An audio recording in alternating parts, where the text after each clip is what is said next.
จ้าหน้าที่ศูนย์อำนวยการรักษาผลประโยชน์ของชาติทางทะเลหรือว่าศรชนจังหวัดสุราษฎร์ธานีพร้อมหน่วยงานที่เกี่ยวข้องร่วมกันตรวจสอบเรือสำราญสัญชาติบาฮามาสที่จอดลอยลำอยู่ที่หน้าเกาะสมุยนะคะก่อนที่จะมีการลำเลียงนักท่องเที่ยวลงเรือโดยสารแวะท่องเที่ยวพักผ่อนบนเกาะสมุยหลังจากเดินทางจากท่าเทียบเรือน้ำลึกแหลมฉบังจังหวัดชลบุรีไปประเทศเวียดนามมีนักท่องเที่ยว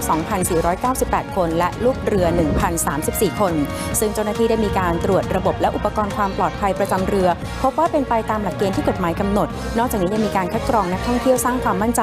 รวมทั้งตรวจการขนถ่ายสินค้าตรวจท่าเรือที่ให้บริการนักท่องเที่ยวและให้คำแนะนำประชาสัมพันธ์การท่องเที่ยวบนเกาะสมุยด้วยค่ะ